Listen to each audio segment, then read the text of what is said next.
This podcast is a member of the Place to Be Nation family. Visit us at placetobenation.com, the only place to be in your pop culture world.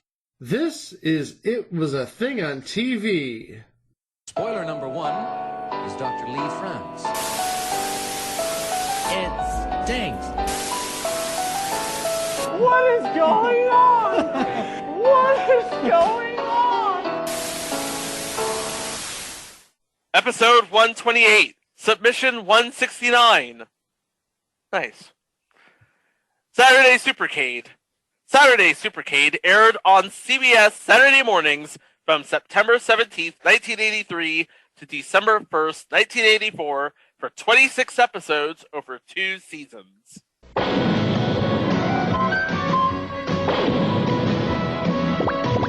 Well, Saturday Supercade, gather round, we'll get your video friends together.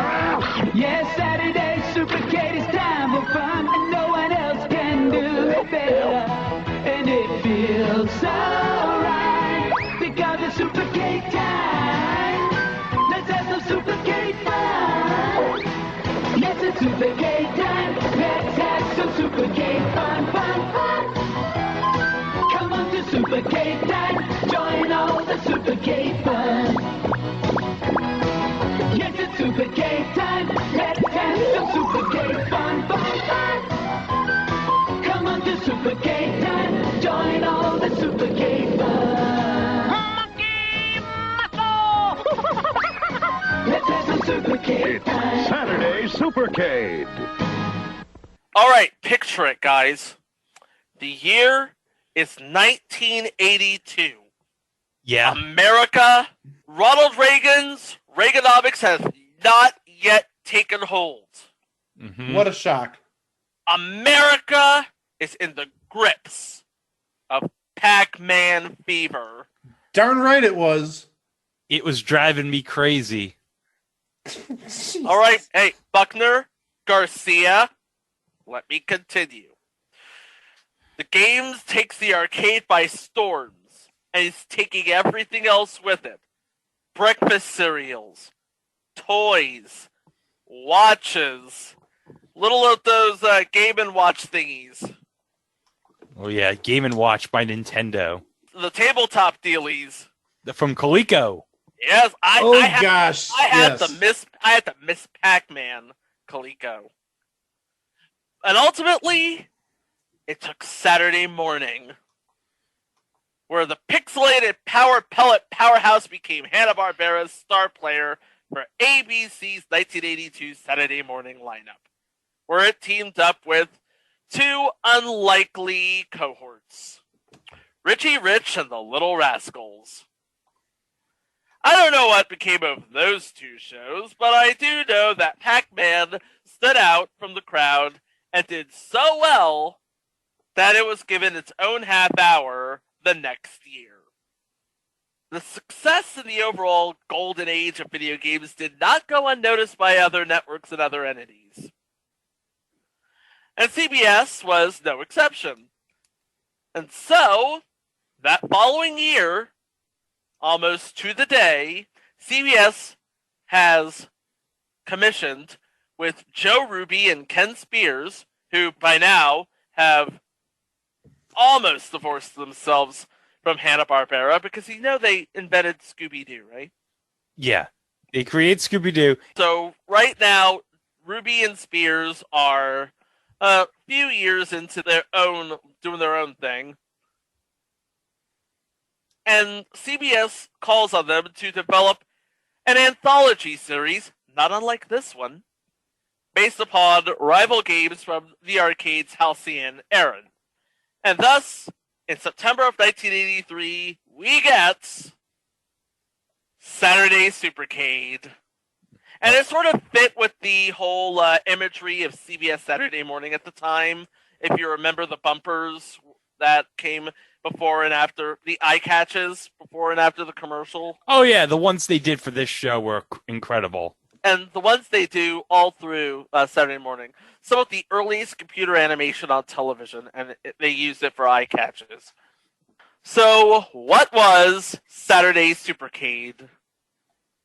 Well, Supercade was an hour-long anthology series of 5 different cartoons, each one bringing a classic video game and its characters to life in a whole new way. Read, taking creative licenses.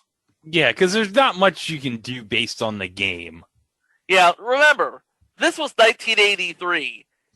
Video games didn't have a plot. You just play them until you run out of quarters. Yeah. And then you go bug your parents for more quarters. Yeah, the only game I think at this time that had basically a story was sort of Miss Pac Man. Yeah. Yeah, kind of, sort of. Yeah. And the story was, hey, it's Pac Man with a bow. And she's meeting Pac Man. That's the best part when they meet. You have the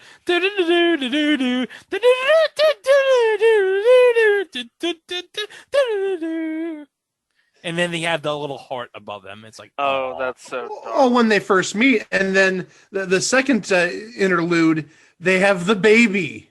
They have the baby Pac-Man. They have the baby. But the baby, oh, they did have the baby. They had the baby. Oh, they had the baby. Yeah. They had Junior Pac-Man. They had Junior Pac-Man. But you know what that means, guys? What's that? That means that Pac-Man and Miss Pac-Man got their freak on.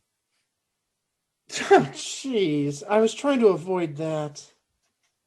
How is that even? No, Greg, do not explain it to me.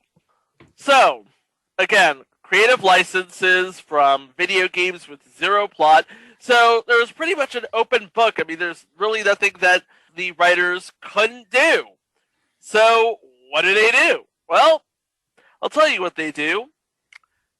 We have different series. I'm going to go over all of them right here. And I'll tell you right now, each series had its own dedicated theme song and opening sequence, which we're going to go over as we go along, all right? Yeah, let's do that. Okay, we're going to start with the 5 cartoons that aired during season 1. All right. And the first one is Frogger. When you gotta have a story, or you're gonna lose your job. When there's no escape from the danger, and you're working for a frog. So you get a little shell shock, and a fanny helping too. Then you gotta be my frogger. You gotta be my frogger, and I wanna be with you. Well, hold on, Chico. Frogger doesn't have much of a plot. It's just a frog trying to avoid cars on the street and trying to get on the tadpole.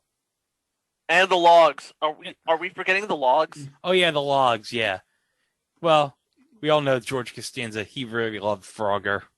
He really did. You know what? That's a future entry. I know we weren't supposed to touch Seinfeld, but yeah, if we have to touch a Seinfeld episode, that's the one we got to do. The Seinfeld episode with the Frogger game. Yeah. There you go.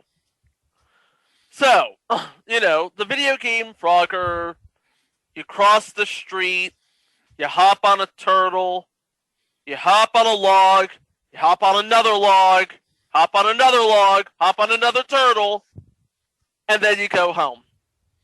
Okay, so here's what they did with Frogger. Frogger is an ace reporter of the Swamp Gazette.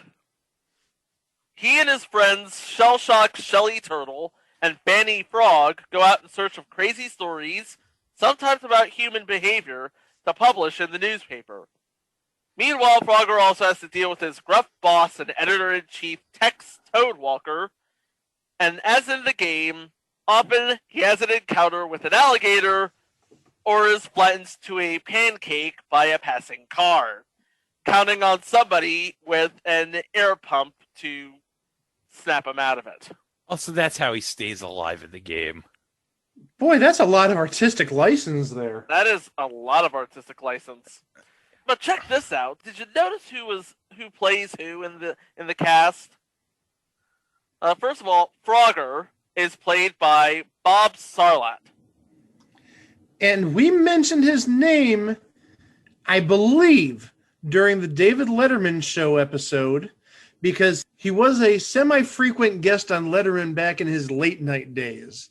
and I think he even appeared on the daytime show back in 1980. But he definitely was a friend of the show, if you will, in its NBC days. Not so much as CBS days. Yes. And fun fact, according to Truth by Consensus Wikipedia, he was also the on-field stadium announcer for 30 years for the San Francisco 49ers. Nice. And also, he plays a waiter in Star Trek IV: The Voyage Home.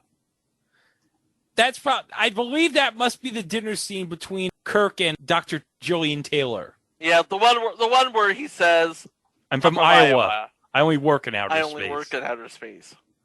Stardate 1986. Anyway. Okay, and meanwhile, Shelly Turtle is voiced by Marvin Kaplan, who is, oh God, what hasn't he done? He was Choo-Choo on Top Cat. I'm sorry, that's my favorite. Oh, go ahead. You know what, Mike? Let it all out. Let it all out. Choo-Choo. He was Choo-Choo. Preach on, brother Mike. Preach on. Yeah, Top Cat is Mike's cartoon equivalent of Wings. What are we like categorizing all like every genre? There's my equivalent to Wings. Match Game Hollywood Squares is my game show Wings. Top Cat is apparently my cartoon Wings. I can't wait to hear. Night Court is your sitcom Wings. I'm sorry? Night Court is your sitcom Wings. Or Married with Children. Both are applicable. Well, you all know I only have one Wings. It's Twin Peaks. Interesting. Yeah. You know, Twin Peaks made Kyle MacLachlan's career. Anyway. No, Dune made Kyle MacLachlan's career. What are you talking about? Okay, so Marvin Kaplan, aside from being Choo-Choo from Top Cat, he's also Henry Biesmeyer from Alice. Oh. And also Ensign Kwasniak on McHale's Navy, and Stanley in Petticoat Junction episode The Other Woman.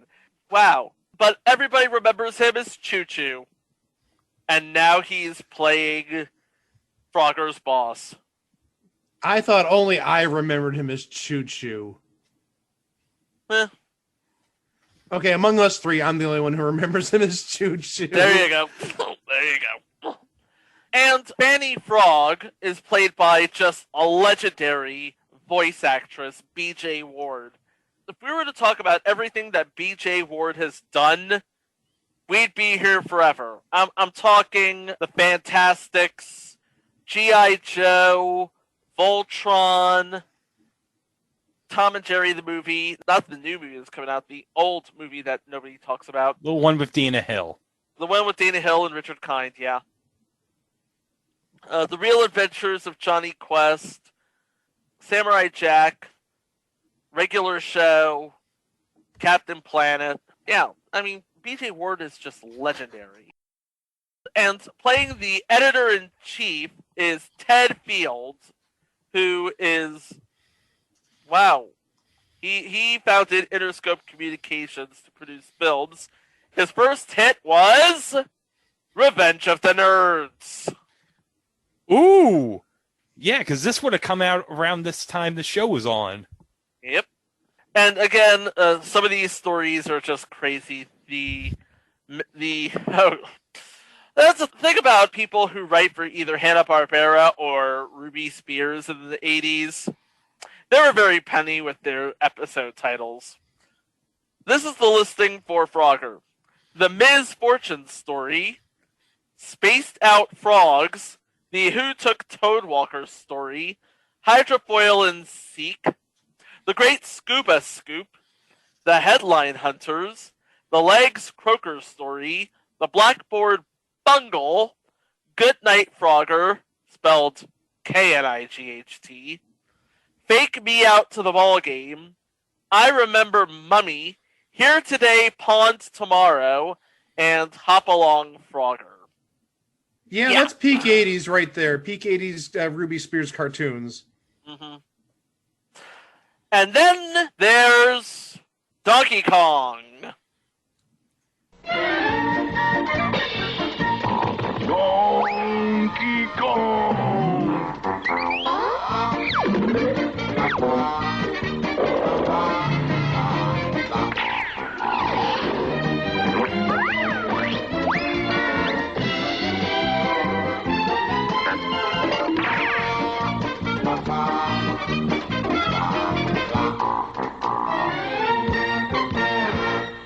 So we all know how to play Donkey Kong. If you don't know how to play Donkey Kong, what am I gonna have to do? Draw you a diagram? You Get jump an over emulator for heaven's sake. Yeah, climb ladders, jump over an elevator, and rescue the girl. Yeah, get an emulator. Yep, that's how Billy Mitchell did it. And if you're lucky, you'll get the version that has the Pie Factory stage on it. Yep. Not that lame NES version. By the way, guys, did you get my diss on Billy Mitchell? Get an emulator. That's how Billy Mitchell did it. Because that's how he cheated to get the Donkey Kong world record. Oh, yeah. Oh, boy. Now that you mention it, so in the world of Supercade, Donkey Kong is the star of the Donkey Kong Circus. He has his own circus. He has his own circus. But the thing of it is, he keeps escaping. He thinks he's human, like all other crazy animated gorillas. Oh, okay, so if Donkey Kong's in the circus, what reason is there for Mario to be there? Because he's a plumber. Well, I don't know what the reason is, because I guess he's Donkey Kong's caretaker, I guess. Because if you remember, Mario captures Donkey Kong in the end. He does, yes. So I guess he becomes his pet? Or something or other? So Now wait, hold on a second. At this point in '83, was he even called a plumber? I know No, Mario Brothers was. Oh wait, well, because he was a carpenter. Mario was a carpenter. Yeah, Mario back in '83 and Mario Brothers, they didn't label him as a plumber in any way. And I know that's sort of deviating from the whole Donkey Kong thing, but yeah, he wasn't formally named a plumber until Super Mario Brothers came along, I believe. Actually, no, until Mario Brothers Atari commercial came out. And we'll play that commercial here. Something's coming up the plumbing, poor Luigi's in a bind. Giant turtles out to get him, creepy crabs are right behind. Spider flies, cheaper shites, they're all coming out the pipes. Mario, where are you? It's Atari Mario Brothers with Mario from Donkey Kong, his brother Luigi, and lots of crazy creatures. And it's twice the fun when two play at once, because you need all the help you can get. Mario, where are you? Mario Brothers, new from Atari. I found it very interesting that they sort of used the theme to Car 54, Where Are You? Yeah.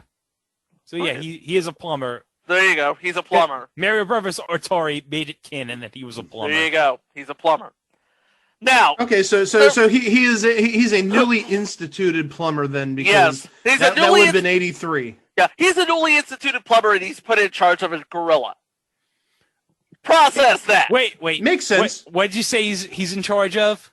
A gorilla. A gorilla. He's in charge of a gorilla. He's in charge of a gorilla. Hey, Chico, Mario. why did you fall in his trap? Hey, Mario. Because I'm dumb.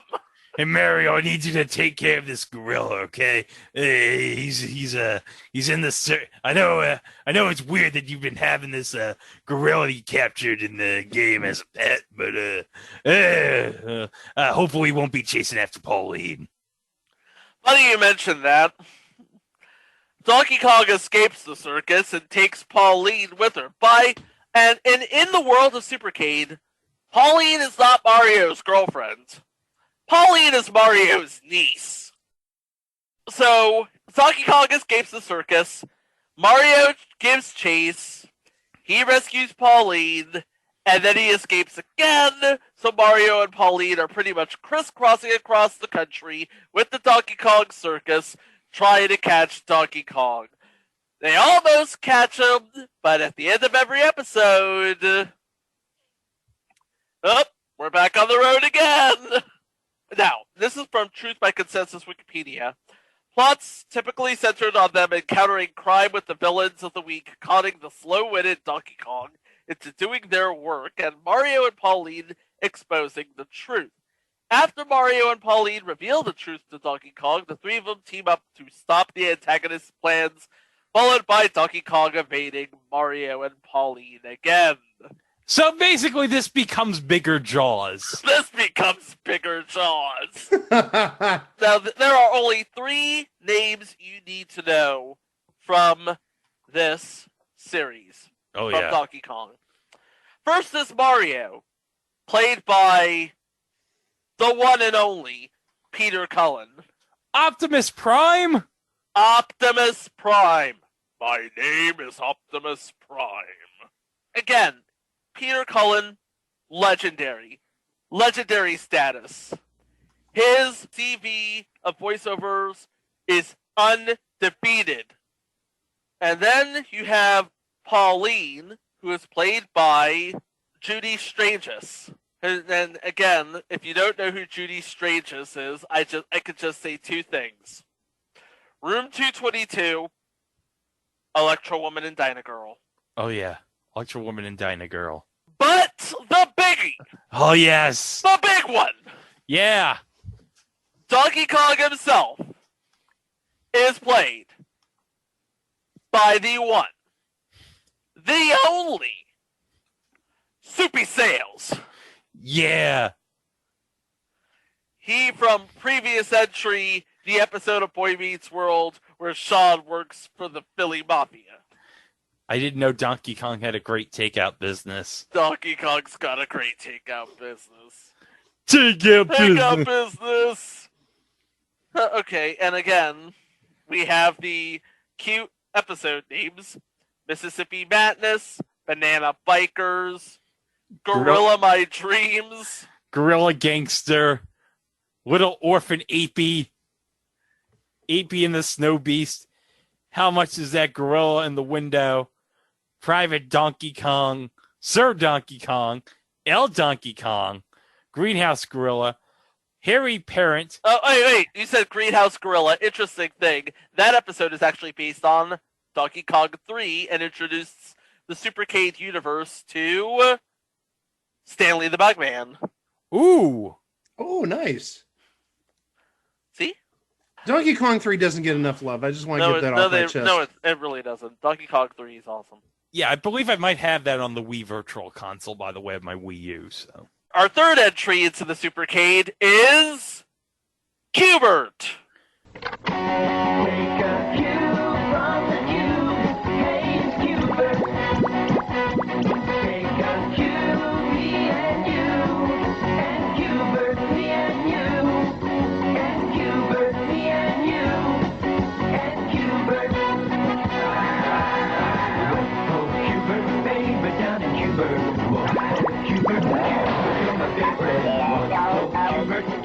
You're my favorite. All the respect in the world for Donkey Kong, but Q*bert was always my favorite. So the main sort of plot line for Q*bert in the video game is jumping on pyramids, changing colors, flying on discs, avoiding the snakes and the monsters, and catching that green ball so you can freeze everything and finish the level. Because I was waiting for those green balls. I swear to God I was waiting for those green balls. All within an MC Escher-esque environment, which features some language. You know, language. yeah, right. Yeah, exactly.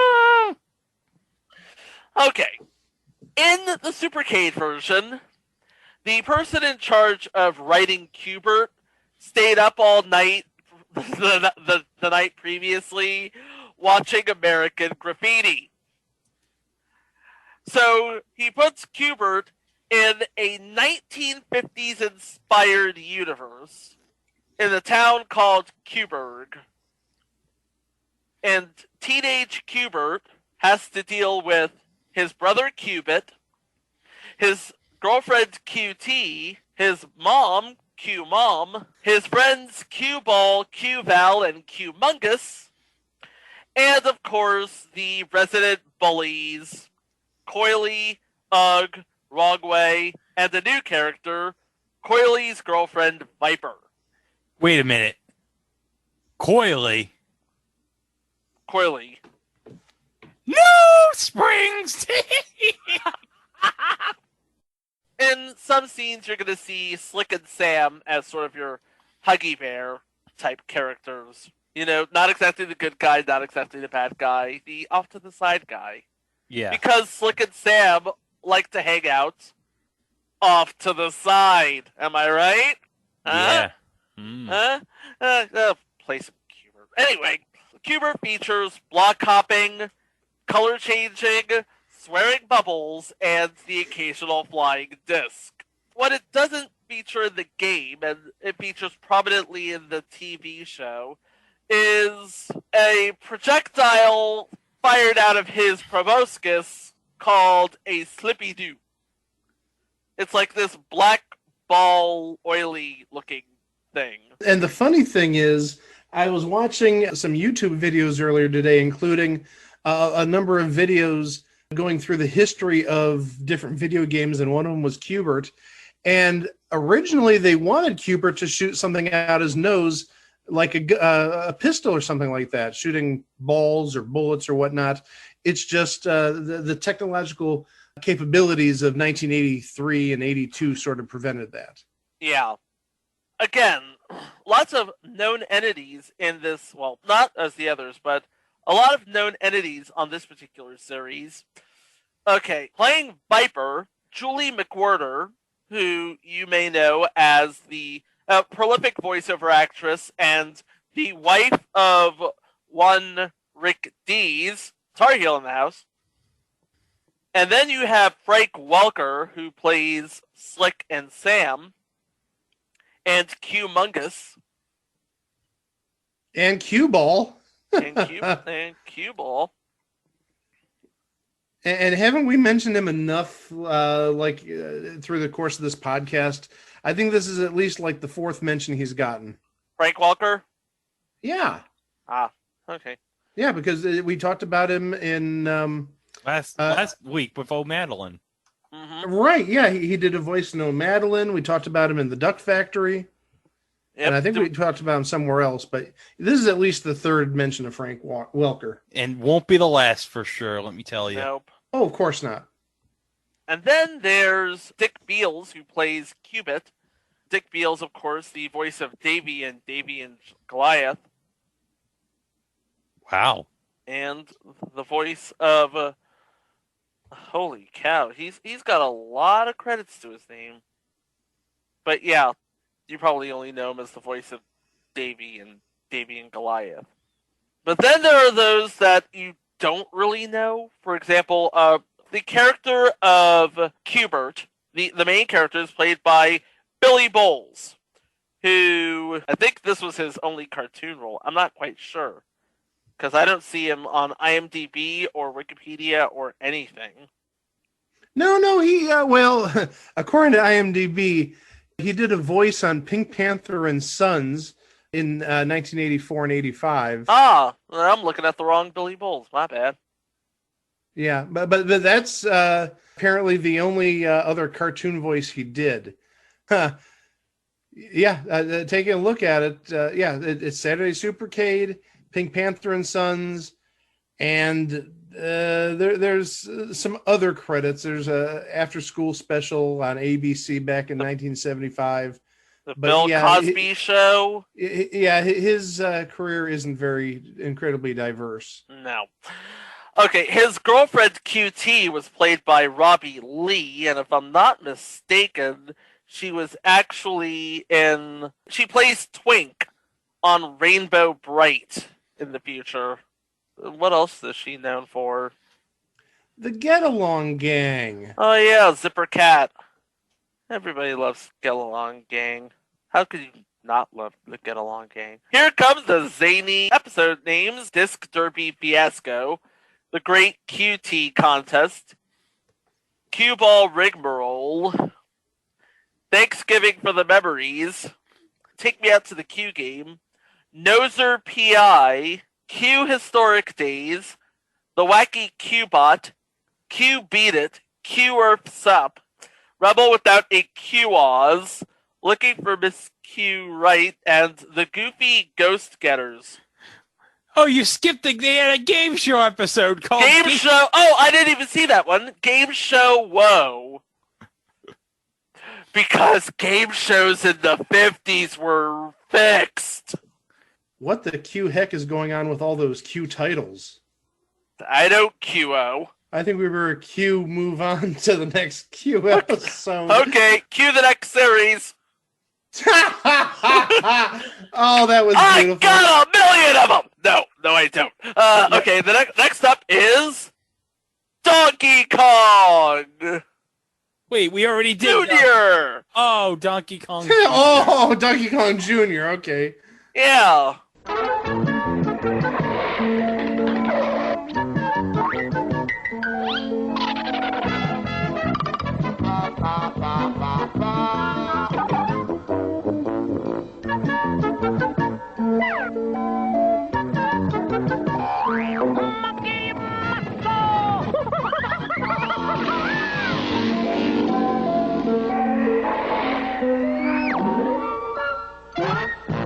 We talked about Big Papa running off from the circus. Mario and Pauline are trying to catch him. Meanwhile, Junior's just come off the boat. No, literally, he's just come off the boat. He like swings from the jungle to the boat to the dock, where he sees an open cage and the ripped out Donkey Kong circus poster from the Donkey Kong opening. Continuity, folks. So all he wants is to see his Papa. So he gets the help of a greaser named Bones, which doesn't appear to be in the game, because if you remember the game, all Junior did was swing. He swung and he tried to save his dad from Mario. Yep. This time he tries to save he's looking for his dad with the help of a greaser named Bones. Again, the people behind this series, I think they spent the last night or two watching American Graffiti. Yeah, they rented American Graffiti and they popped it into the Betamax player and they were like, "We got some ideas from this. We're getting ideas. This is good." So Junior and Bones hop on their motorcycle and travel the country looking for DK, all the while getting into adventures that read off of, and I kid you not, rejected spec scripts from Scooby and Scrappy-Doo. Oh my god. And it makes sense when this is going to make sense when you know who does the voice of Junior. Okay. Frank Welker. Okay. The same person who does the voice of Scrappy-Doo does the voice of Junior. And he even has an equally as annoying catchphrase, which you've heard in the intro. Monkey muscle! Yeah, that gets old. But Chico, who did the voice of Donkey Kong Jr.'s friend Bones? I'm glad you asked that question. That would be one Bart Braverman, who we already talked about in previous entry, Look Well. Not to mention the original previous entry, The Match Game Hollywood Squares Hour. Oh, that's right. So this is the third mention of Bart Braverman. Yep. Everything goes back to Match Game Hollywood Squares Hour. You see, I was going to say, we remember him from Vegas. Nope, we said everything but Vegas. Oh, yeah. It's like... He was great, but he was great on Vegas. I loved him in Vegas. I loved him in Vegas. I love Vegas, but I don't love Vegas as much as I love Wings. I was going to say, is Vegas your drama version of Wings? Well, it's not even my Robert Urich equivalent of Wings. That goes to Spencer for Hire. Wow. I remember Spencer for Hire. Anyway. Hey, did we mention the spinoff A Man Called Hawk is a future entry with Avery Brooks? No, but you probably should. Okay, so, and these episodes are just crazy as well. Truck Napper, Caper, Sheep Rustle Hustle, Rocky Mountain Monkey Business, Magnificent Seven. Yeah, you knew it was a matter of time before somebody said, Monkey Business. The Magnificent 70-Year-Olds, the Ventriloquist Caper, the Great Seal Steal, the Jungle Boy Ploy, Junior Meets Kid Dynamo, The Amazing Roller Skate Race, A Christmas Story, Not that Christmas Story. No, wait, you mean Donkey Kong Jr. didn't shoot his eye out? No, that's cruel. And we'd say that he probably deserved it, but that's cruel. Gorilla Ghost, Teddy Bear Scare, and Double or Nothing. Not the AEW pay-per-view. Not the AEW pay-per-view. Okay, there was one more for the first season, and that was Pitfall Harry. Yeah.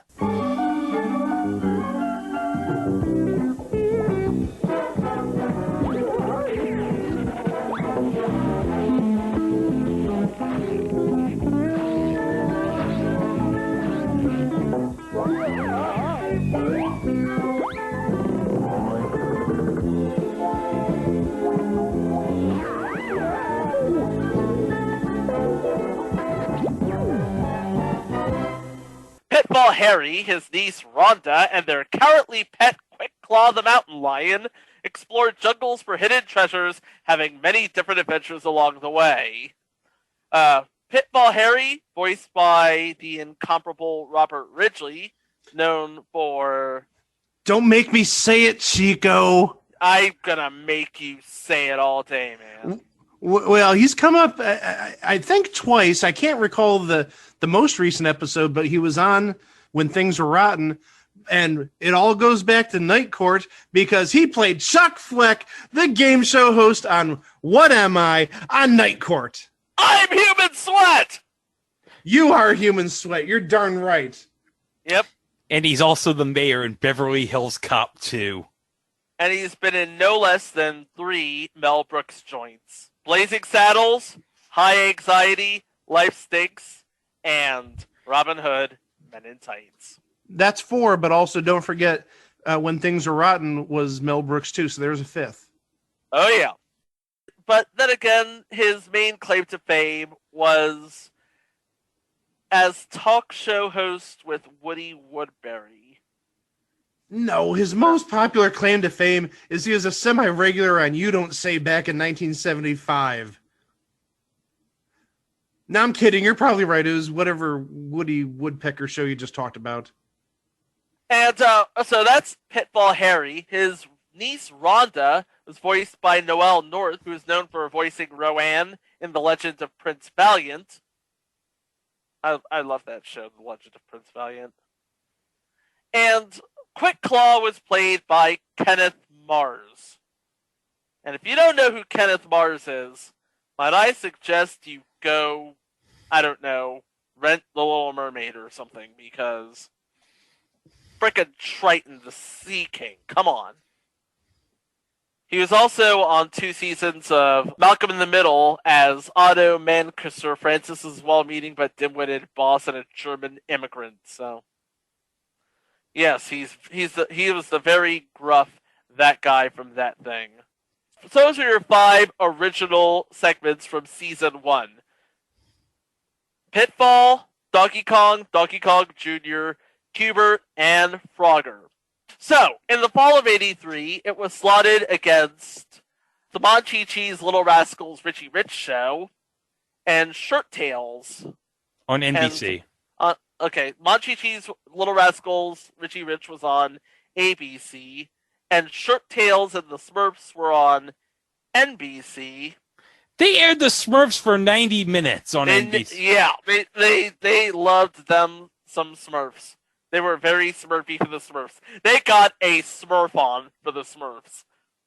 This was sort of crazy, but it worked. Frogger, Donkey Kong, and Donkey Kong Jr. aired weekly, but they cycled between Pitfall and Hubert on off weeks.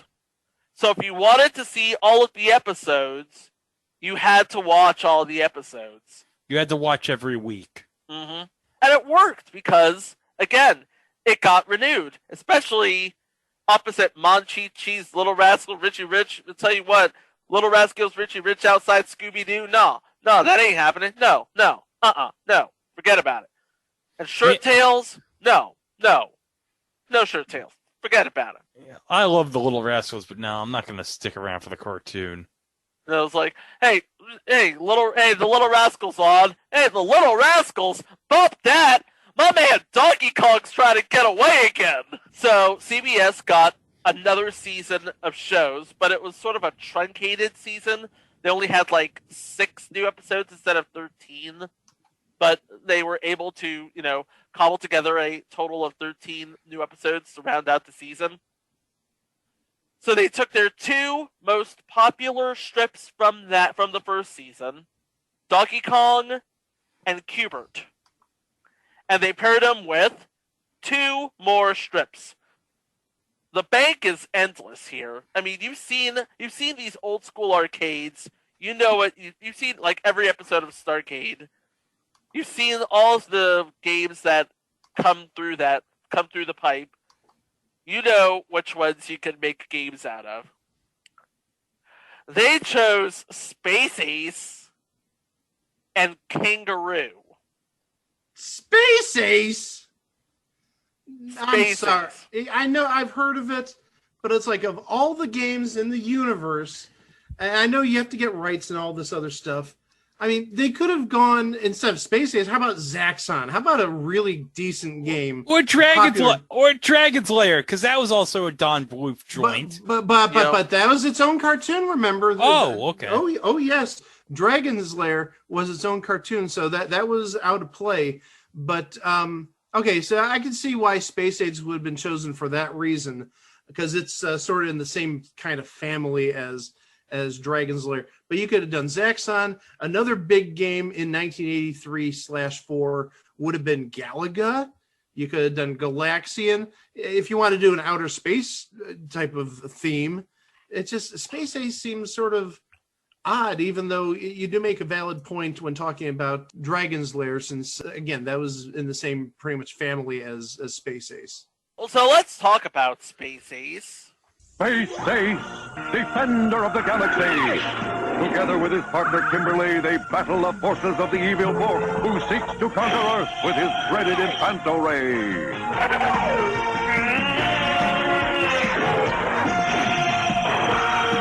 Jimmy!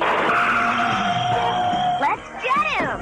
I'll get you yet, Space Ace! Space Ace is the always smiling, self-confident champion of Space Command, whereas when always whipping out to Dexter, after being hit by the Infanto Ray, he becomes clumsy and weak.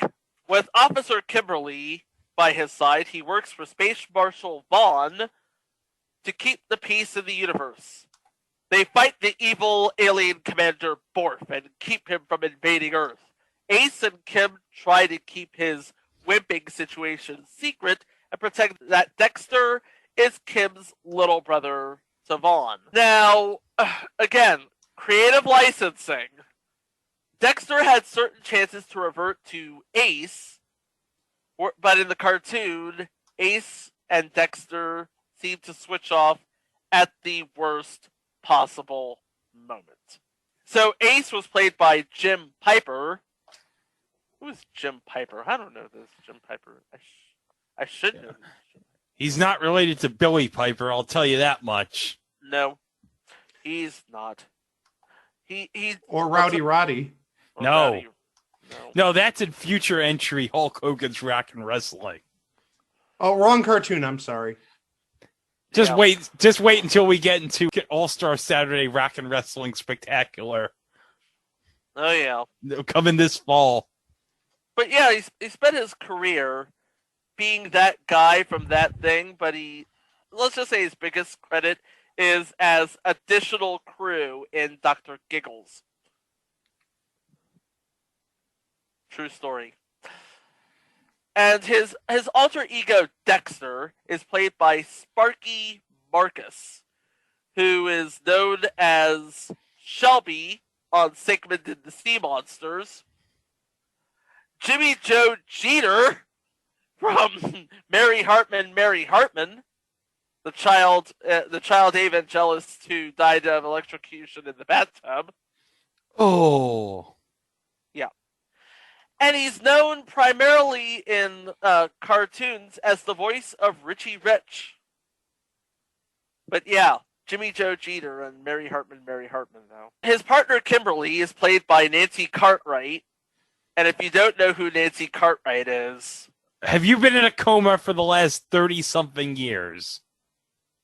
Right? Don't have a cow, Greg. Hint, hint, hint. Space Marshal Vaughn is played by Peter Renaday. He's basically a contract player for Disney. He's been in, oh god, these movies. The one and only genuine original family band, The Love Bug, The Computer Wore Tennis Shoes, The Barefoot Executive, The $1 Million Duck. Oh, my favorite, The $1 Million Duck with Dean Jones. Yep. It's a movie. Mike, do you want to hear the plot of this movie? I know what The $1 Million Duck is about, but tell the audience. It's a movie about a duck that lays golden eggs. That wanders into a room with radiation, and because of that, the duck lays golden eggs. It is the greatest movie ever. It is indeed the greatest movie ever. And he also played Occasion and a paramedic in future entry Ultraman: The Adventure Begins. But yeah, he was basically a contract player for Disney. And the evil Borf was played by Arthur Burghardt, who, let's be honest, if you don't know who this guy is, Devastator on the Transformers, Destro in G.I. Joe, and Pete in whatever you needed Pete for in a Disney movie. You know, Peg Leg Pete, Pistol Pete, Peg Leg Pete, you know, Pete. Yeah, we know what you're talking about. Yeah. Goofy. Yeah, y'all see Goof Troop. Anyway. So that was Space Ace. The second new entry is Kangaroo. Kangaroo! I don't even know what Kangaroo is. Okay, well, I'll tell you right now, before we play the theme song, it's a Donkey Kong clone. Oh, okay. Okay. Wait a minute, they had Donkey Kong, and they had the Donkey Kong clone in the same cartoon. Yeah. So Nintendo was completely cool with this. This was before everybody found out that you could make money by licensing your This was 2 years before the seal, okay? Oh yeah, because this was when Atari, they didn't care. Anybody could make a game on the Atari 2600. Okay. So the We're plot crying out loud! Purina made an Atari 2600 game. They did. They did. Look it up. Yeah, I did. I saw it. Anyway, Kangaroo. Here's the theme music. Joey Kangaroo, cavalcade in the zoo. Monkey making mayhem, boo-boo, bad but best friends. Bingo, bango, bongo, Fred. There's monkey business coming at you. So rock 'em, sock 'em, knock 'em, Kangaroo forever. So Kanga happy, Joey and Katie, K.O. cuckoo crazy, Kangaroo.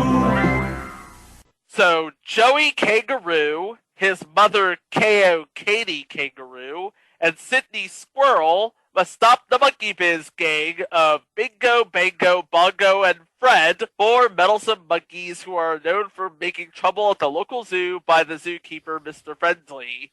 Wait, Bingo, Bango, Bongo, and Fred?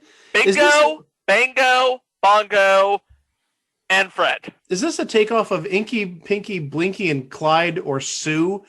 I don't know. That just seems like a little bit of Pac Man theft there, just saying. A little bit of, well, the original Kangaroo game stole from Donkey Kong. Let's go all in. Let's rip off all the video game cartoons. Yep.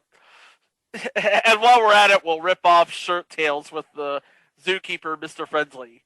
Or is that a ripoff of Zookeeper? When did Zookeeper come out? Zookeeper was 82, 83-ish. Okay, we're ripping off Zookeeper now. I love Zookeeper. I loved that game. Oh, Zookeeper is my Wings of early 80s video games. Mm-hmm. No, Okay. really, seriously. If you've never played Zookeeper, what are you waiting for? Zookeeper's a great game. It is.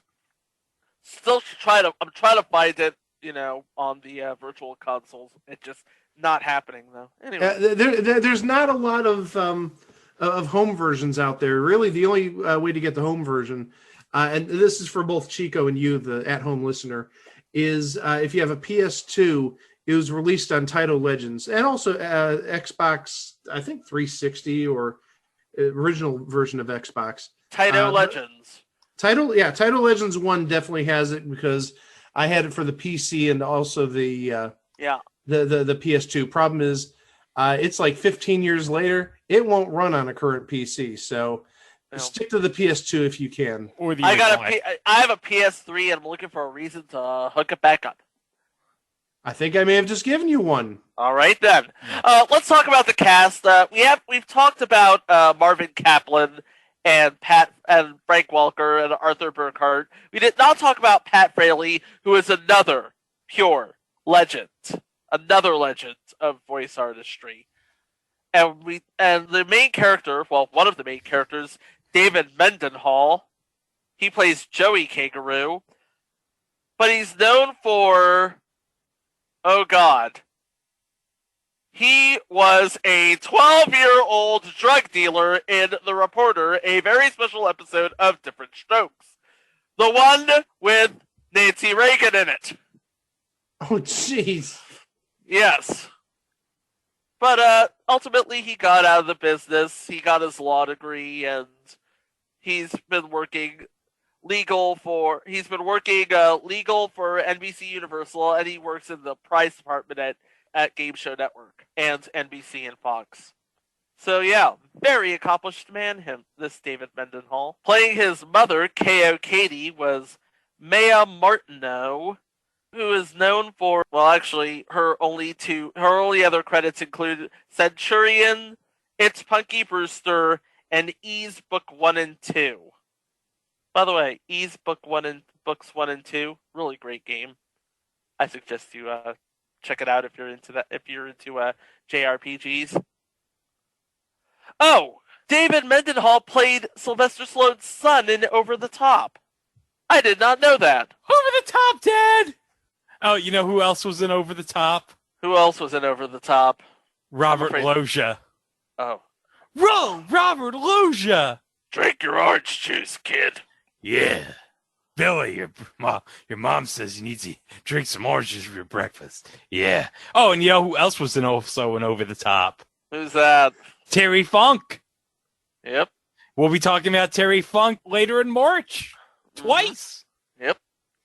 All right, so Space Ace and Kangaroo, let's be honest, they're no Frogger, they're no Donkey Kong Jr., and there's no Pitfall.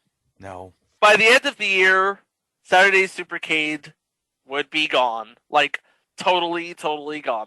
Not only that, but Pac Man, the series that sort of gave rise to Saturday Supercade, that would be gone too.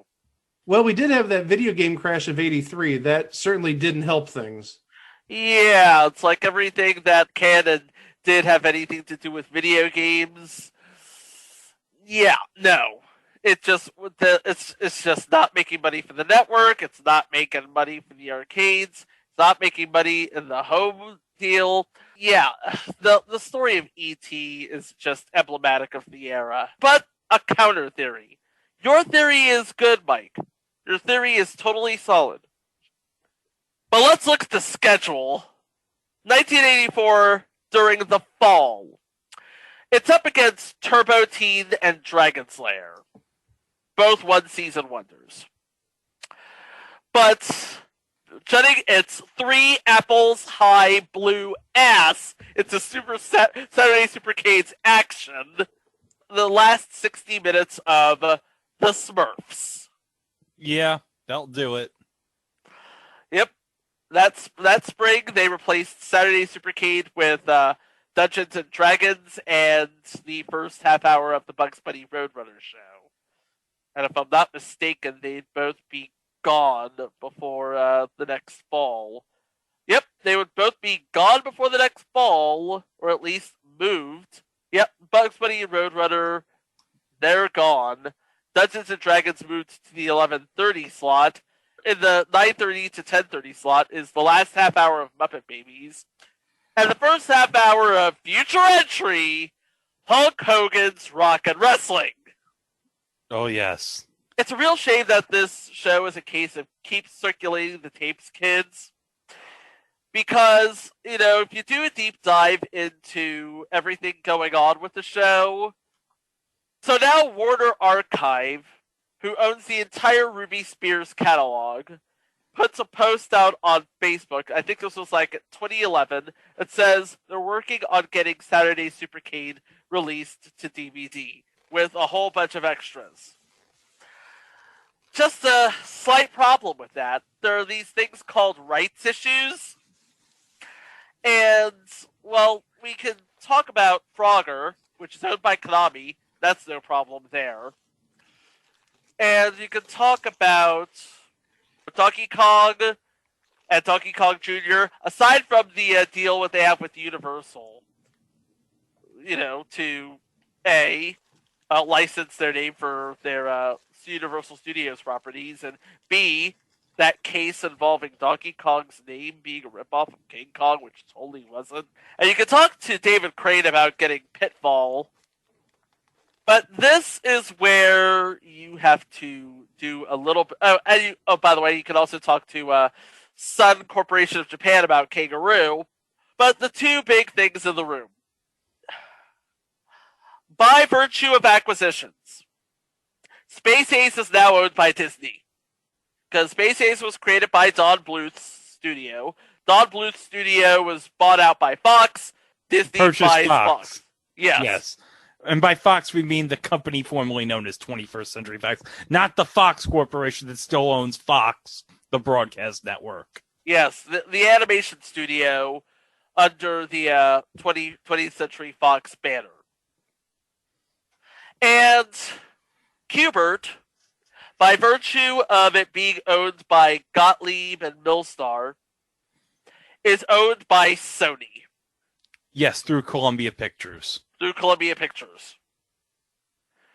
So, you'll probably, your best bet is getting bits and pieces of the collections all over the place. But as far as distributing the whole series as a whole, it hasn't happened in the last 10 years since that Facebook post, and it probably never will. There has been some release out there. In fact, it's time for eBay Prices Right, y'all! Oh.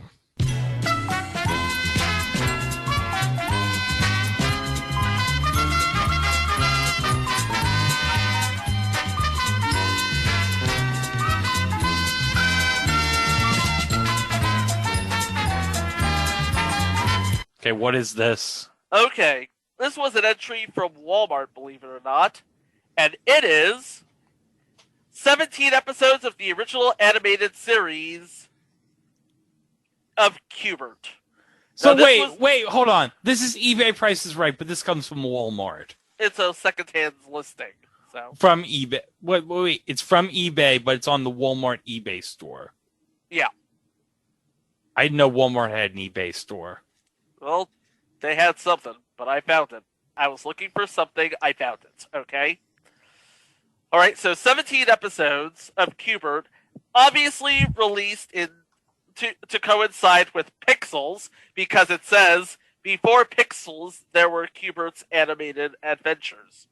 So, Greg, what would you pay for 17 original episodes of Qbert? Okay, so it's a DVD. It's a DVD. Of an obscure TV cartoon. It depends on the price. If this was Warner Archive, I'd probably go, well, I'm not going to tip my hand here. I'll just say $11.48. Okay. Mike. That's a good bid. I was actually thinking it would be a lot higher, but then you said it was released around the time of 2015 when Pixels was released. Yeah. So it's obviously a lot newer than I originally thought. 1148, that's a great bid. I'm going to say... I'm guessing this was released by Sony because they totally tied Pixels in. Yeah, because Pixels was a Sony movie. Yeah. Because, of course, it was. Yeah. Ooh, that's... Oh, Greg, you had a great bid there. I'm going to say... I'll say $13.99. The actual buy-it-out price... $22.12. Wow, I was way off. Oh, well, man. you said it yourself. A rare print of a rare Saturday morning cartoon series. You can't find this anywhere. Yeah, but I was thinking because it was a cartoon of an obscure show. I thought it'd be like cheap since it's only like 13, 15 episodes. But you have to remember it's also a license. So okay. Yeah, and I was actually thinking similarly because it was only released 6 years ago. Okay, there's maybe some out there. If you said this is like a 2005 release, phew, I've seen how much some of these odd releases from 15 years ago go for, and I wouldn't have been surprised if you would have said like $100. Yeah. That's just no. But believe it or not, this cartoon actually has a legacy. If you ever played Pitfall 2 Lost Caverns or its NES port Super Pitfall, they do make mention of Pitfall Harry's niece Rhonda and their mountain lion Quick Claw. Well, wasn't the task in Pitfall 2 to save the niece, or was that his girlfriend or something like that? I think that was the actual task. And remember, Super Pitfall is just an upscaled version of Pitfall 2. Yeah, you're right about that. Now, upon collecting Rhonda, Quick Claw, and the Diamond Ring, your game ends. Which is kind of weak. But what are you going to do?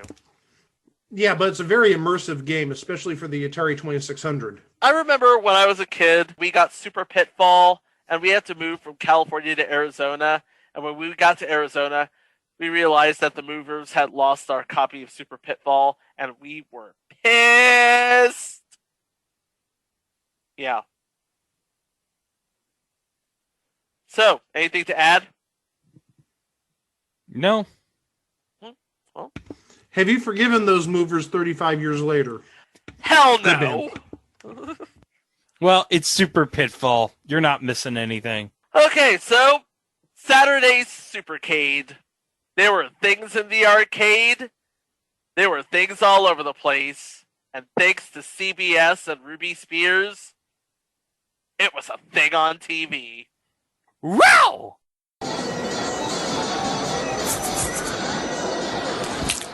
Sorry, Donkey Kong. You're just not a draw anymore.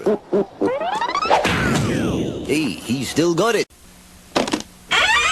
After these messages, we'll be right back. Now is the time. ABC is the place. This fall, Lee Majors takes it to the limit. Who are you?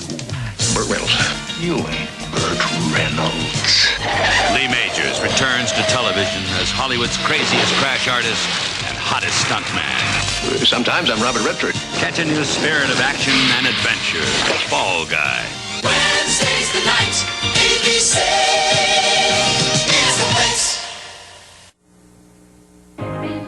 There's a new kid in town you'll want your kids to meet. My name's Pippi Longstocking. A freckle-faced fable who comes to life in a brand new adventure. Papa, I'm scared! We'll come out on top like we always do!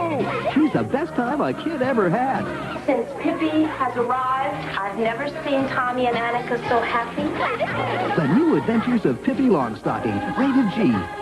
Now playing at a theater near you. Saturday Saturday, it's $1 Million Madness when crooks hold the Drummonds for ransom on different strokes. $1 million bucks? Either go broke or you croak. Then is Ricky a gambler putting Dad's money on the line? What? And Manimal meets the mob to stop an underworld takeover. Saturday. Be there.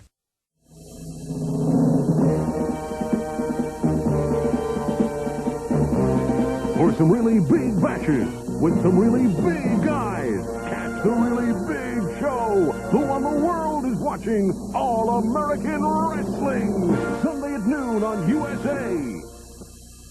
This man doesn't just get mad. He gets even. Rutger Hauer, Mel Harris, Robert Guillaume, wanted, dead or alive.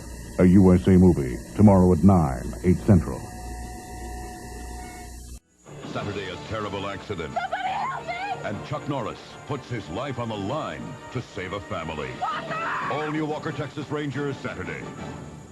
Alexandra was married to a charming man. You know how much I love you. A man kind and thoughtful, or so she thought. The job is in the way. You're gonna call and tell him it's over. Now she's finding out he liked other women. What kind of things you girls do? Women that he killed.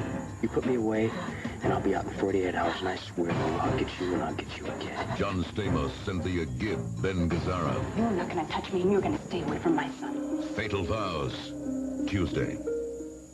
Comedy's back on Saturdays with the 5 Mrs. Buchanans on CBS. Back to the show. Episode 129, submission 1746. WBNB TV. WBNB TV was a CBS affiliate out of St. Thomas in the U.S. Virgin Islands, which was in operation from July 22nd, 1961 to September 17th, 1989. 28 years, 57 days worth of episodes. Well, guys, this is the first time we've ever discussed a television station that doesn't exist anymore. I bet you it has a very colorful past and a very colorful history. Oh, yes. So the station we're covering today is WBNB TV, which was a VHF channel which was affiliated with CBS on the island of St. Thomas and the U.S. Virgin Islands. Now, this station was also a secondary affiliate, according to Truth by Consensus Wikipedia, for NBC from 1961 to 1983. And it was also a secondary affiliate for NET, the National Education Television Network, from 1961 to 1970. Now, you would best know National Education TV as the predecessor to PBS. So WBNB TV was the first television station to ever operate in the Virgin Islands. And its construction permit was secured in 1960 by a pair of New York City radio men named Robert Noble and Robert Moss, who shared equal ownership in the then owners of the station, Island Teleradio Service, Inc. And that's where they got the call letters from. Yeah, B&B, which is short for Bob and Bob. Now I'm thinking to myself, what would a couple of New York City radio guys want with a TV station in the Caribbean? Hey, it's their money. They can do whatever they want with it. True. Okay, so the WBNB stations were split up in 1970 as Channel 10 was sold to the first of what would turn out to be 5 different U.S. mainland-based operators. So at this point, the partnership between Bob Moss and Bob Noble ended when Bob Noble retained sole ownership in the radio outlet, purchasing its remaining shares from Bob Moss and other minority partners. All right, so we have here the ownership history of WBNB on Truth by Consensus Wikipedia. Okay. So from 1961 to 1970, it was owned by Island Teleradio Service, which was the original licensee and owners. And then it was purchased in 1970 by a New York-based cable TV system operator called Television Communications Corp., which would be a forerunner to Time Warner Cable, which of course is now Spectrum. Oh, yeah. Jacob, not a fan of the Spectrum. I am not a fan of the Spectrum. And then it was purchased in 1972 by Federated Media Inc., which was formed by stockholders of Television Communication Corp.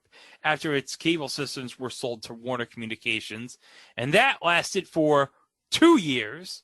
And then in 1974, it was purchased by a Washington, D.C. based group of minority investors called District Communications, Inc., which lasted until 1980 when it was bought by Worrell Newspapers Incorporated, which were the then publishers of the Daily Progress in Charlottesville, Virginia. And then it was purchased in 1986 by its final owner, a Rockford, Illinois-based group broadcaster known as Benedek Broadcasting. So in 1989, the station went off the air because Hurricane Hugo made landfall on the Virgin Islands, which destroyed the station's transmitter, knocking it off the air permanently. So Benedek Broadcasting, who acquired the station back in 86, they did not have the resources to rebuild the station right away. So despite being in the dark, the station's broadcast license actually remained operating until 1995 when the FCC finally forced Benedek Broadcasting to surrender the license on the grounds of abandonment. Now, how did this station come to our attention, you ask? How did this station come to our attention? Well, I found a lot of clips on YouTube, and this was thanks to the YouTube channel of a guy named Matt Locker, who is a former employee of WBNB, and he preserved a lot of stuff from his time at WBNB, and it's all on YouTube. You can go and search WBNB. You can go find it. It's amazing. Just you have like whole sorts of footage from like news broadcasts, some random stuff from around the station, some old promo videos. It's just incredible. Some unused footage that he shot for promo videos he has on his channel. Just incredible. There's some stuff I want to highlight because on one of the videos on Matt Locker's channel, there's a 7-minute promo video about WBNB, I guess for like advertisers in the Virgin Islands area, utilizing the CBS Great Moments Fall 1982-83 campaign. And you also got like a bunch of like local commercials that they shot over that time included too, which is kind of a highlight. So in one of the commercials in the promo video, there's a commercial for Bailey's Irish Cream with this guy who's stocking up on a big amount of supplies of Bailey's Irish Cream for a hurricane that's coming to the area. Looks like there's a storm coming. Good thing I stocked up on essentials. Better check my hurricane list. Glad I got some Bailey's Irish Cream. Smart move. Supplies could be cut off for weeks. Bailey's is one thing I'd hate to be without. This hurricane season reminder was brought to you by Bailey's, the original Irish cream. Yeah, Greg? Yeah? That looks like a drinking hut. Oh, yeah. I played the promo for you guys. And, yeah, he's stocked up on all the Bailey's Irish cream. He's like, yeah, nobody's going to be here for, like, weeks because of supplies. So I got to stock up on my Bailey's Irish cream. Which one does before a hurricane. This isn't just an island thing. This is true all over the place. Oh, yeah. Also, there's this commercial in the promo video for Ocean Air, which is like an airline, I guess, in the Virgin Islands. And this jingle is incredible.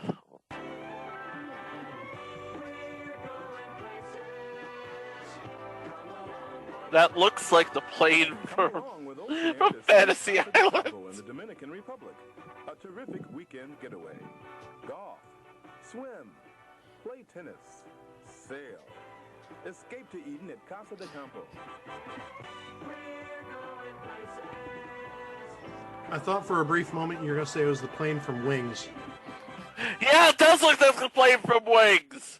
That do look like the plane from Wings. I didn't see Tim Daly piloting the plane. We didn't see anybody pilot the plane. For all we know, Otto, the automatic pilot, could have been piloting the plane.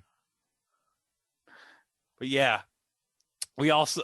Oh yeah, and also for some reason, WBNB aired like bingo during like commercial during commercial breaks for Young and the Restless.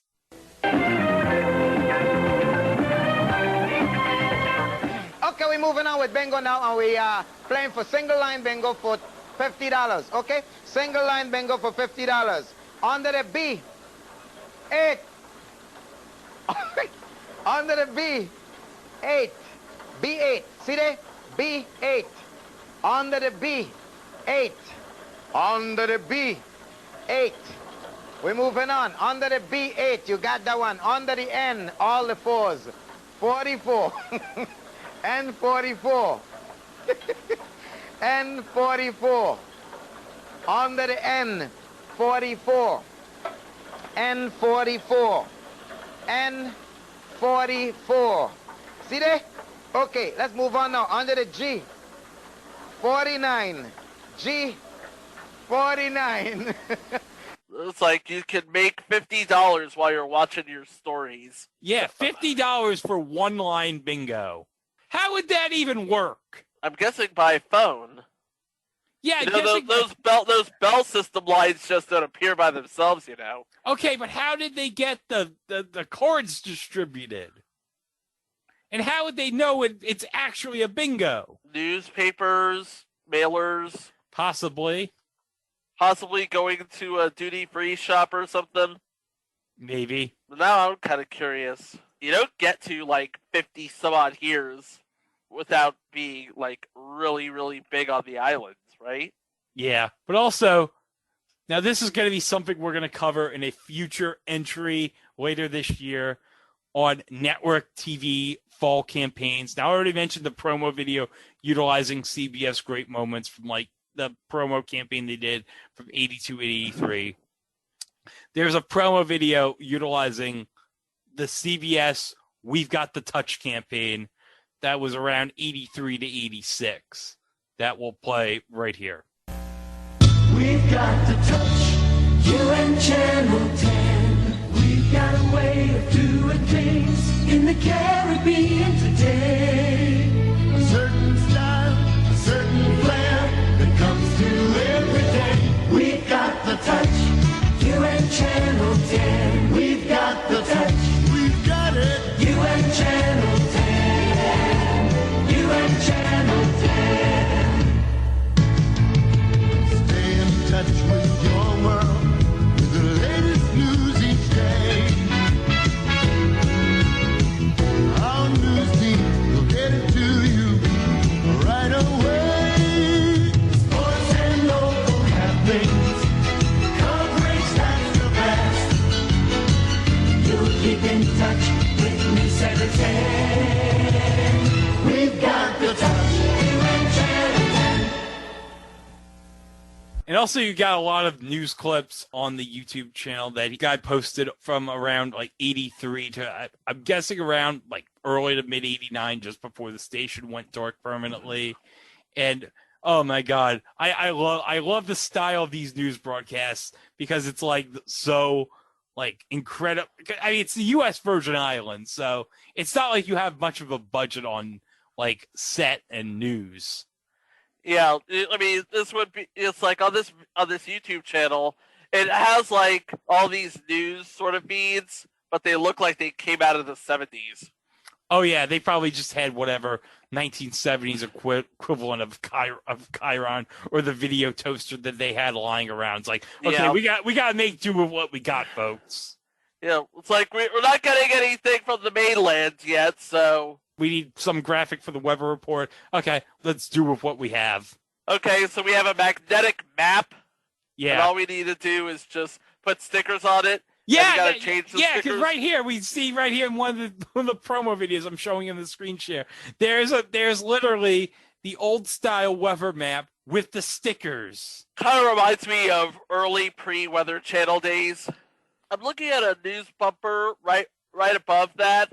Oh, yeah, plugging Old Milwaukee beer. And it doesn't do the logo off of a magic toaster. No, it doesn't. It just, somebody just goes on a computer and types Old Milwaukee. Yeah, type Old Milwaukee on the Chiron. Okay, put it up. Put it up. It's good. It's good. It looks good. It looks really good. It looks good. Looks good. Looks good. Looks good. Oh, it looks good. Looks good. Oh, it looks good. Looks good. Oh, it looks good. Looks good. Oh, it looks good. It looks so good. Oh, it looks good. It looks good. Oh, it looks good. But also, I want to know, WBNB also for a time in the 1980s outsourced some of their news from something called, and I mentioned this in the 2020 year in review video, they got outsourced some of their news from the Independent Network News. Oh, that would be out of WPAX in New York, yes? It was based out of WPX in New York. So if you've ever gone to the Antenna TV Facebook page and you've ever seen like a news report from like around, probably let's say around 82 to maybe 87 or something, and you see like a news report on something that happened in the news, like on this date, blah, blah, blah happened or something on the Antenna TV Facebook page, chances are that came from the Independent Network News, because a lot of the news clips from the Antenna TV Facebook page are from WPIX, because Antenna TV is owned by Tribune Broadcasting.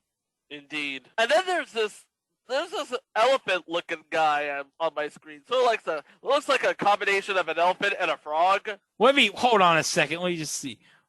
What is this? Plug a tin. The electric connection has gone European with beautiful Maxime appliances. So beautiful, you'll never put them away. You'll get rich Plug a tin. espresso every time you use your Maxime display. The cook with this Maxime mascot for the electric The connection. regular one does, but faster. Ah, oui, magnifique. The stunning Oh, automatic plug it in. must Plug save a too. tin. Once the water starts to boil, Ha, the ha, kettle ha. automatically turns itself off.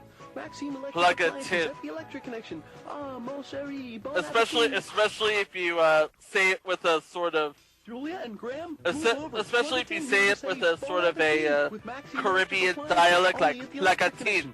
Try this Maxime Like a portable tin. food processor. I It sound heats, like my mixes, mother. Chops, cuts, and blends. Does almost everything and goes everywhere. Deep fry your Johnny cakes to a golden brown with this. All temperature controlled. Steamer and tempura accessories. What the too. hell Keep is all your creations this? Piping hot with this beautiful Maxime It's food the water electric. tray. It's the All these electric beautiful connection, Maxime appliances like a available with tin. the electric connection. Bon appetit. The Focus spokesperson. on now he's on a my beach! suntan. You see, I have lots of time for Oh the my beach God! because I have a I house bet full you of Plug a time-saving Tin TV and appliances Fred with Orator electric connection. and Large appliances like Crazy Eddie refrigerators and are electric sharing stoves. a co-op. My t-shirts come out sparkling Or the clean with this Wiz. automatic washer. Lots of small appliances too. Or the Wiz. A real time saver is service. The best. The of Wiz electric doesn't have a connection. mascot And of though, do course, they? Check out all of our lights and They light had the fixtures. mascot in the one Spend your Seinfeld free time episode. Like me. Get time-saving GE Oh. appliances at the electric connection. Oops, I better turn over. I'm getting all dark. This would be the Seinfeld episode with the Frogger game. No, Oh. that's another episode of Seinfeld. Plug a Tin was the spokesfrog for the electric connection on St. Thomas.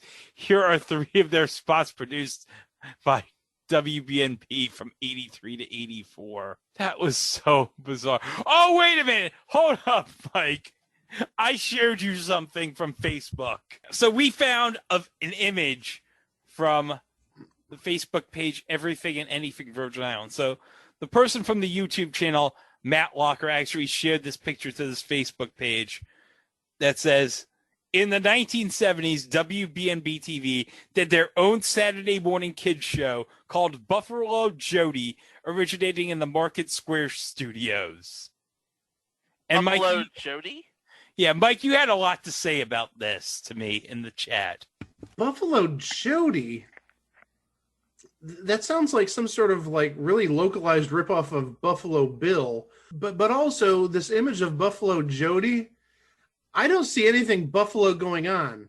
He sort of looks like a dollar store Tarzan, kind of, sort of. Yeah. But also Buffalo Jody. That doesn't really inspire fear in me.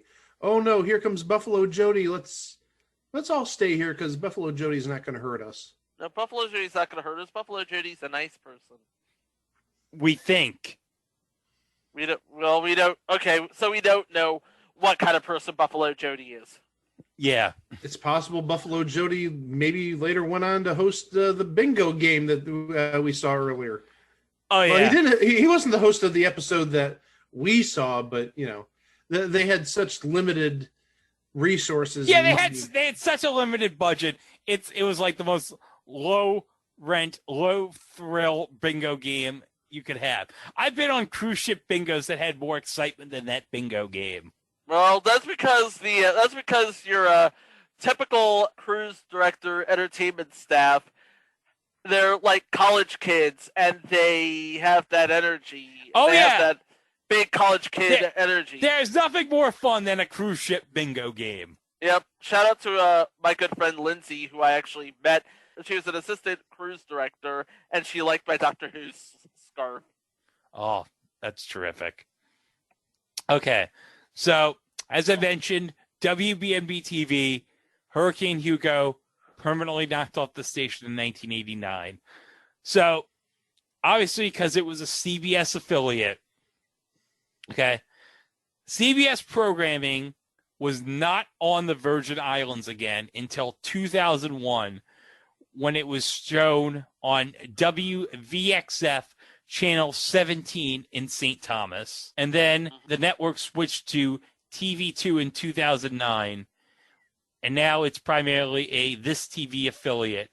And then from then until 2019, CBS programs were shown on WMNS between the early 90s and 2001. Satellite service was the only way to access CBS programs in the Virgin Islands. So sometime in 2019, CBS programming in the Virgin Islands went to WCVI TV channel 23, and that's where, for the last 2 years, CBS programming can now be found in the U.S. Virgin Islands. So now you basically have a history of CBS in the U.S. Virgin Islands. And also, believe it or not, on WCVI on the digital subchannel 23.2, they also are the ABC affiliate to the U.S. Virgin Islands. So that's something.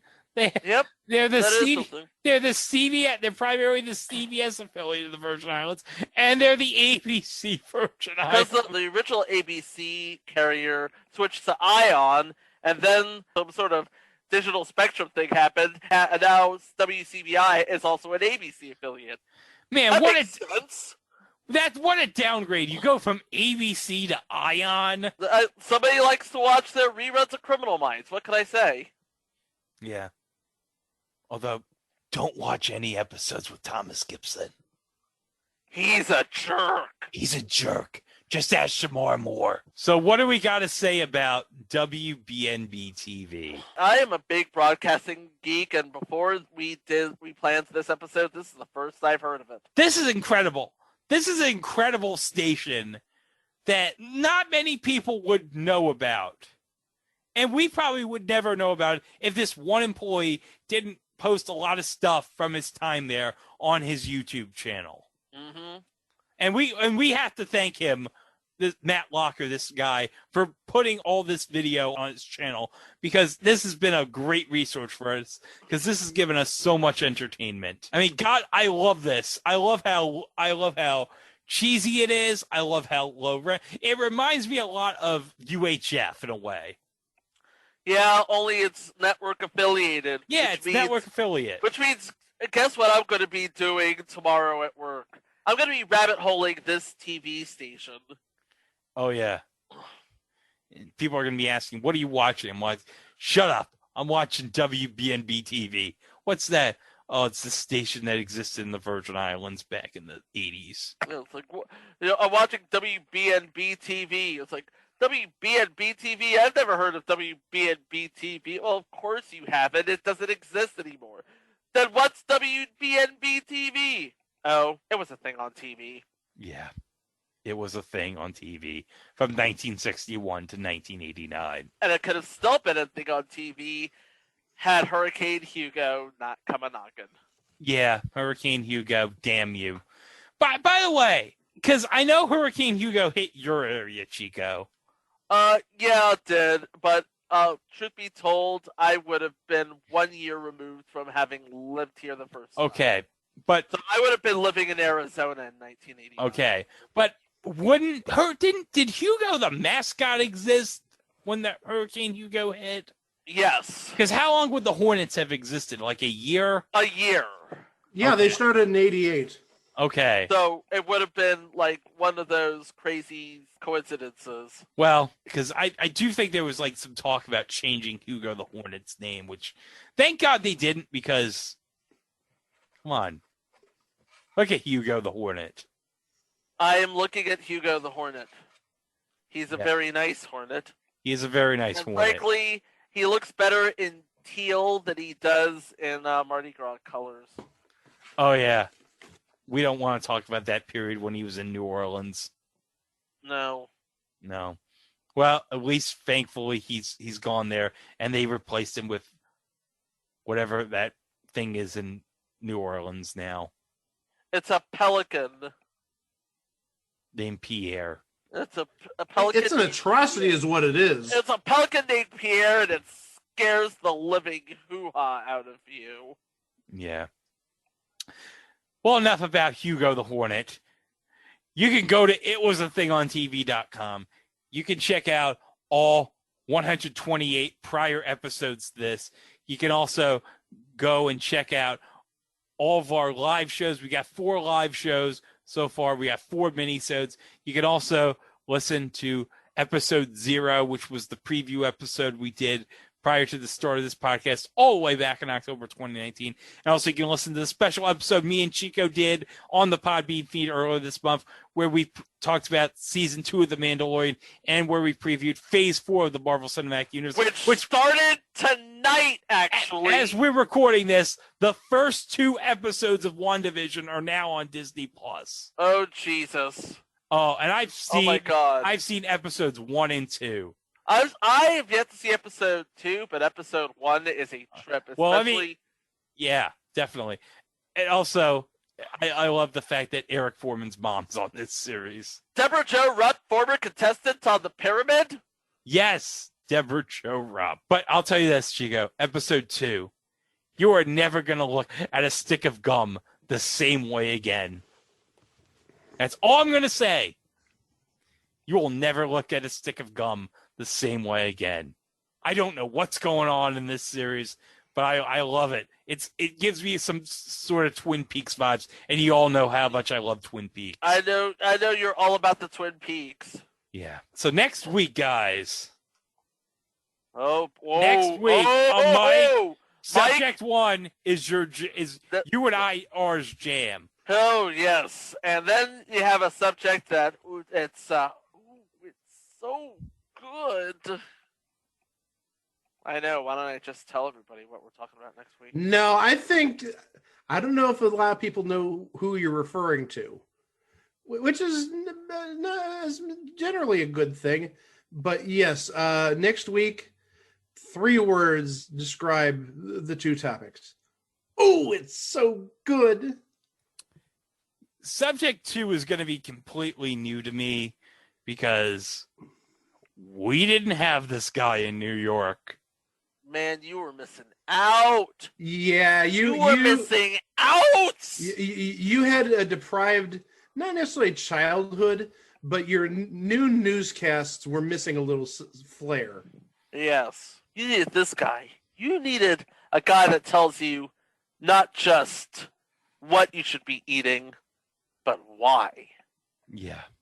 And you'll find out all about that next week on It Was a Thing on TV. Thanks for listening. We'll see you next week. Wow! We got the touch with Channel 10. We got it. Sun and fantasy. The islands by the deep blue sea. We got the style islands where I'm on the night and every day. Channel 10, we got the touch. Channel 10 and you. Together we're the best. We got the touch with Channel 10. The islands are great. You want nothing but the best. You don't have to wait. Together together we'll tackle all the rest.